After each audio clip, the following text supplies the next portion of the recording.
the lid off something wild. He's claiming Shannon Sharpe's lawsuit might be a setup, and the receipts straight up shocking. So a few days back, Shannon got hit with a lawsuit from a woman named Gabrielle Zuniga, who accused him of some serious stuff, claims that he allegedly assaulted her multiple times.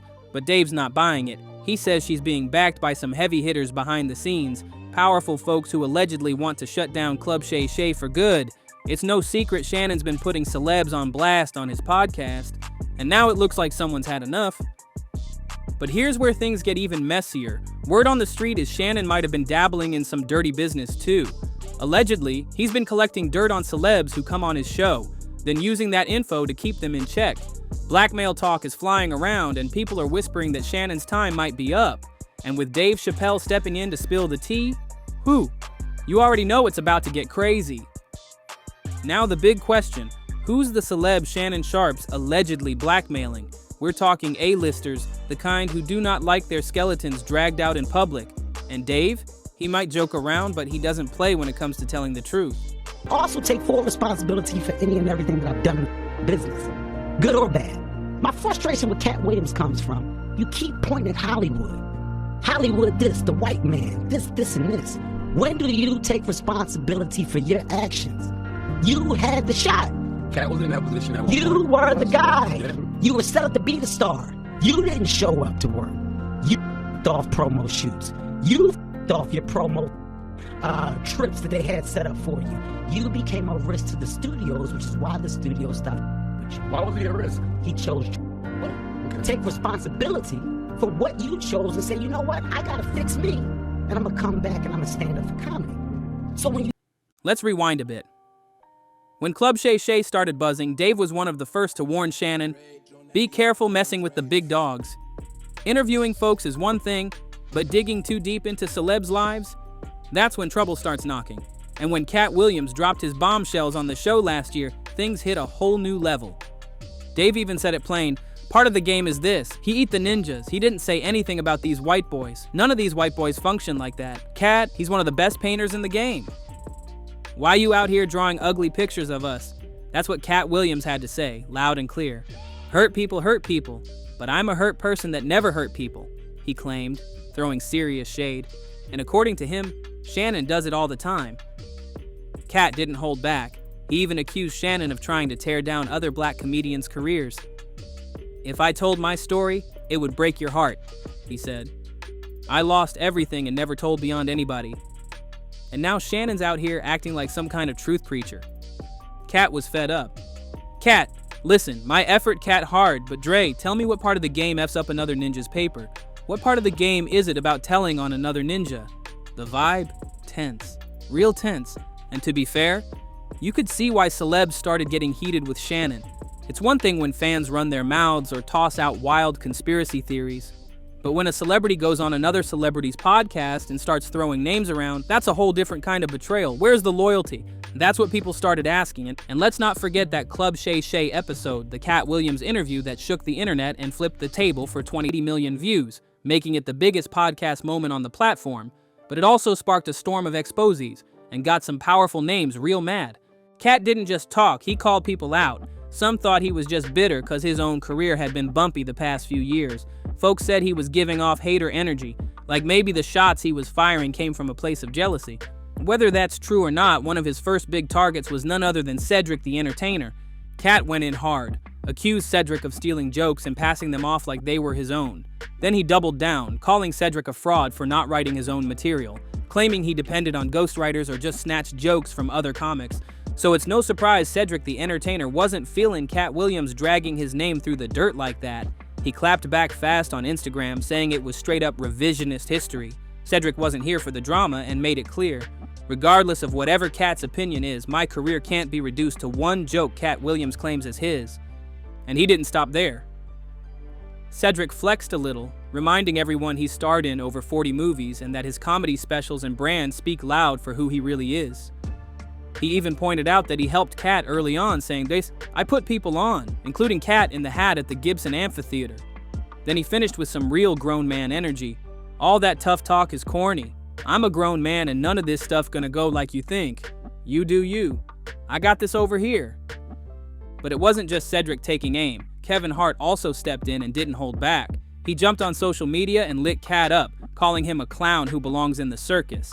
And honestly, it was a long time coming. Kevin had plenty of reason to fire back because Katt had already thrown serious shade at him before. Katt had accused Kevin of being a total fraud, saying he fakes that whole polished, super successful image he puts out. According to Katt, what the public sees from Kevin is all just smoke and mirrors. A performance, not the real deal. But let's be real, Katt going after Kevin wasn't totally out the blue. Two got history, and it's been rocky for years. The tension's been simmering ever since Katt started calling out the entertainment industry for blackballing him. He said they pushed him out because he spoke the truth and wouldn't play by Hollywood's rules. Of course, that rubbed Kevin the wrong way. So he pulled up to the Breakfast Club and basically hit back, saying it wasn't about Katt being too real. It was about his own behavior.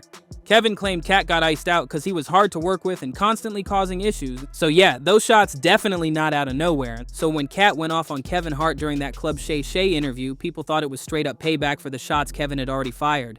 But Kevin, he didn't back down for a second. He clapped right back, calling Katt a clown again, and said he belonged in the circus. The back and forth was wild, but here's where it got real messy.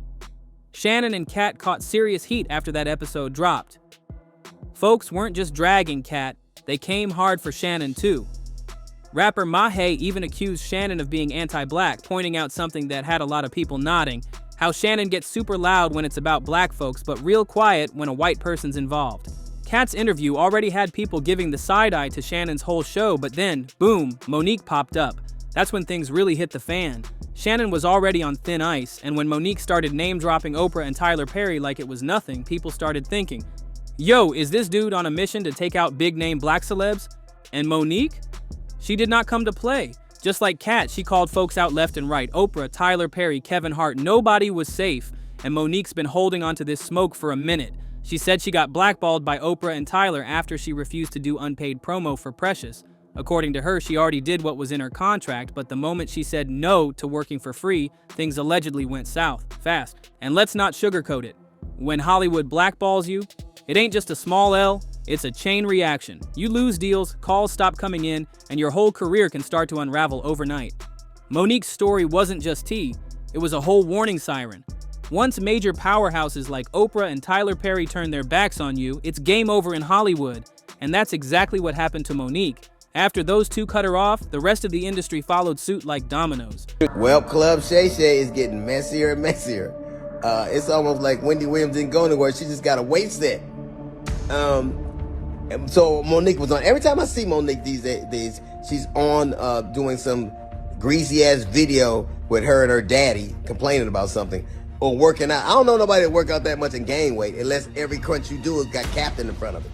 But apparently she goes on Club Shay Shay and tells the story about how she came on my radio show and I wasn't there at the time.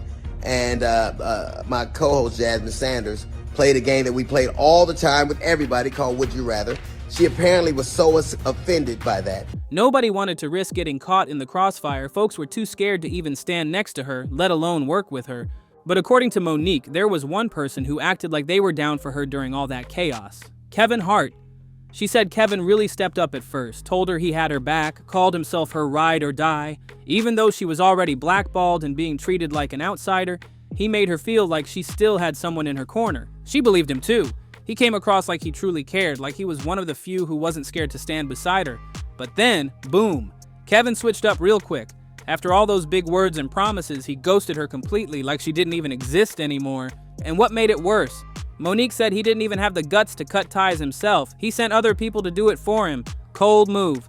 And she didn't stop there. She even claims she's got audio receipts of Kevin throwing her under the bus and begging Tyler for approval, just to protect his own bag. So yeah, Shannon's podcast, not exactly a favorite among Hollywood's elite right now. Even D.L. Hewley had something to say. He blasted the show, accusing Shannon of being messy and letting his guests run wild with lies and fake stories about other celebs. But if you think that's wild, hold up, because the streets are talking, and the rumors are turning up.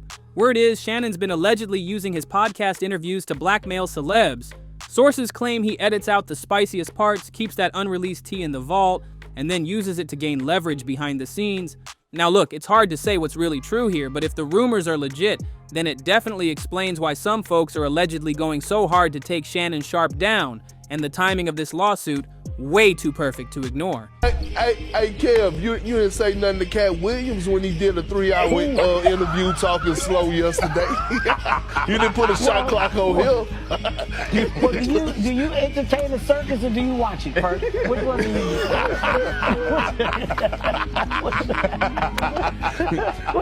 What do you do? You watch it. You go, man, look at that lion riding the bike. That's what you say.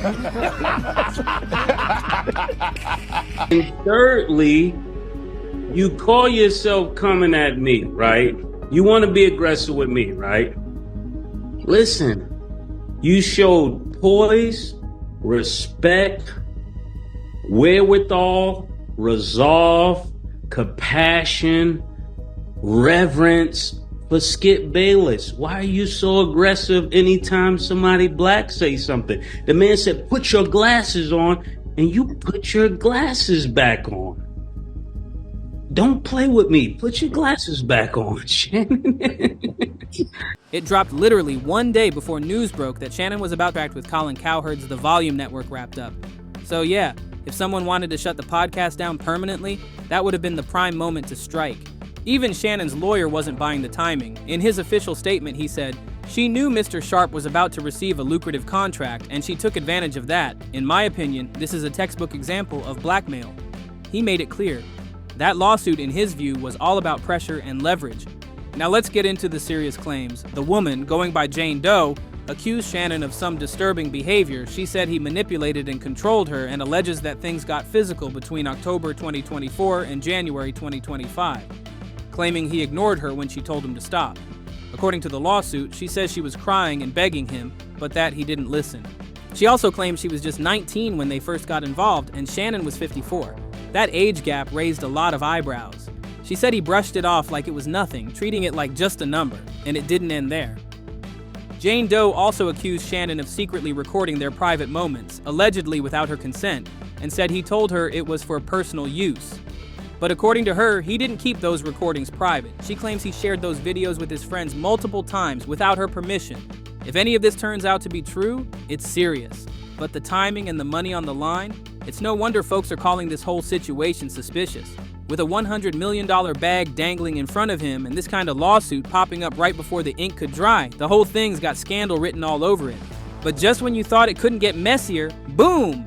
Another bombshell dropped. Jane Doe's lawyer revealed that Shannon Sharpe and his team allegedly offered her $10 million to keep quiet and not file the lawsuit.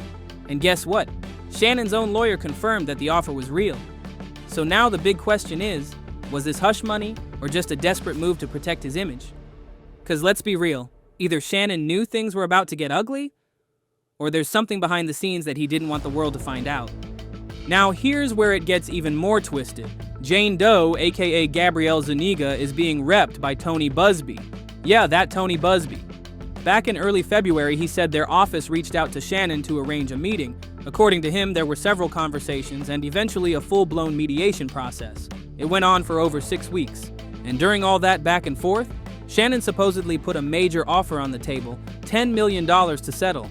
But Jane Doe said nope, she turned it down and went full steam ahead with the lawsuit. Busby dropped more tea too. He said, on one hand, Shannon Sharpe and his legal team claim this case has no merit. Yet on the other hand, they offered her $10 million in writing to stay quiet. That offer was real, it existed. She rejected it and chose to take this to court. And now, it's turned into a full-on war. Busby says Shannon and his team are trying to discredit Jane Doe and dox her, throwing dirt to protect their own brand. He added, we're not going to be intimidated by these tactics. Shannon's camp didn't stay quiet either. They came back swinging with a statement and started leaking old texts that Jane Doe had allegedly sent to Shannon. And these messages, wild. In one, she allegedly wrote, I want you to put a dog collar around my neck and choke me with it while you're, well, you get the idea. So now the public's caught in the middle, trying to figure out who's telling the truth, who's spinning the story, and what really went down behind the scenes. Now things really took a wild turn when the leaked texts started flying.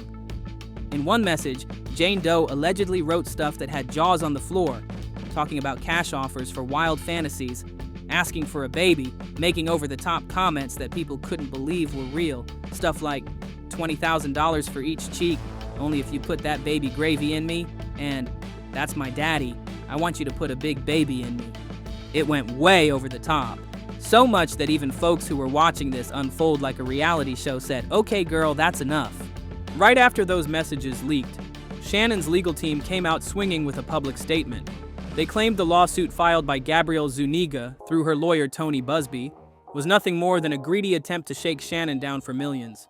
They said she was after a big payday and brought receipts that were allegedly taken out of context to make him look guilty. The statement dropped heavy accusations. Shannon's team said she showed him a secretly recorded video of what they called a consensual encounter, but the footage was edited and twisted to make it seem like something else. They claimed the whole thing was meant to paint a false narrative, taking adult roleplay and fantasy talk and flipping it to look non-consensual. They made it clear this was a consensual adult relationship that included role-playing, fantasy language, and things she specifically asked for. And they're sticking to it. Shannon Sharpe completely denied all claims of coercion and misconduct, especially the serious accusation of assault. His team says he's ready to take this fight all the way to court and will not be bullied into settling. But Tony Busby? He wasn't having it. He fired right back, claiming the texts Shannon's side leaked were old, sent way before the alleged incident even happened. He said, "Every text they released today came from before the night detailed in Jane Doe's case. This is nothing but a distraction to shift attention away from the actual allegations." Then Busby dropped his own set of texts, ones where Jane Doe allegedly wrote, "I cried when you left because I begged you to wear protection and not go there, and you didn't listen." Yeah, this situation's spiraling fast, and the receipts just keep coming. "I don't care what our history is. No means no, Shannon." That's what Jane Doe allegedly told him in one of the most heartbreaking messages yet. She said she didn't even know how to process what had happened. And Shannon's response? He asked if he could call her later. Seriously? But Tony Busby wasn't done turning up the heat on Club Shay Shay, not even close. He went on to release audio recordings that shook people to the core. In one, Shannon could allegedly be heard threatening to choke Gabrielle, and in another clip, he made disturbing remarks about a big black guy choking a small white woman. Those words alone had folks gasping. After the tapes dropped, Busby didn't hold back. He wrote, "The contents of this clip are certainly not playful. They're disturbing, aggressive, and dangerous." According to him, that audio revealed how Shannon really treated Jane Doe and why she felt like she had no choice but to run, leaving Nevada and cutting all contact with him completely. At this point, the whole situation is looking like a disaster, and when you throw Dave Chappelle's claims into the mix that this is all a setup to destroy Shannon, it starts clicking. If Shannon was really out here gathering dirt and blackmailing powerful names, the $100 million deal would have made him even more unstoppable. And that's the last thing his enemies would have wanted. So yeah, this ain't just drama, it's war behind the scenes. From lawsuits to leaked texts, secret recordings, and alleged blackmail. Club Shay Shay is under fire from every direction. But now it's your turn. What do you think about Dave Chappelle's claims? Is this a takedown mission or something deeper? Drop your thoughts in the comments. And don't forget to check out the next video.